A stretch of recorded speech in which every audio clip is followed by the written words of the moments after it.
Hey everyone, Steve here with your technology coach. And this week, Apple has released the iOS 18.6 update. So this update primarily focuses on bug fixes and security updates, with a specific fix for an issue in the Photos app preventing memory movies from being shared. So with that said, let's start the installation process. So first, let's go to Settings, General, and About to make sure that our iPhone is on the current iOS version and is one of the models that supports the iOS 18 family.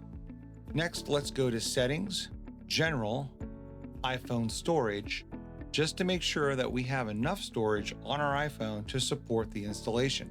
If not, you'll need to free up some storage either by removing pictures or some apps.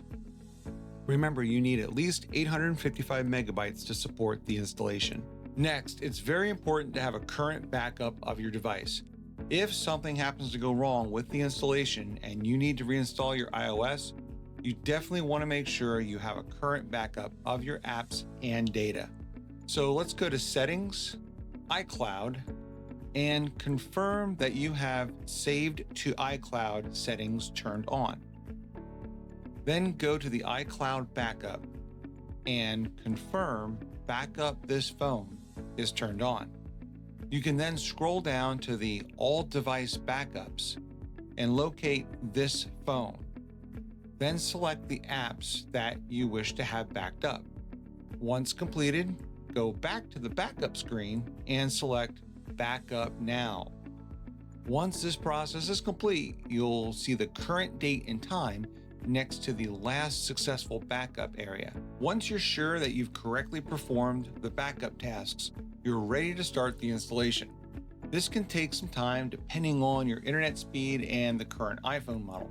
So make sure that you have your iPhone plugged into power and have at least 75% of your battery life. Now let's go to Settings and General, Software Update. You should now see the iOS 18.6 installation available for update. Once again, if you're sure you have completed the above steps and are plugged into the power, hit the Update Now button.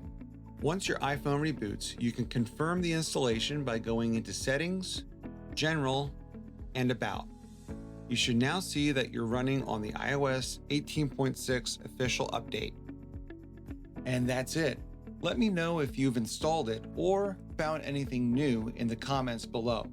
And of course, I've provided a few links to the official Apple developer site just in case you want to check out more of the new features and fixes.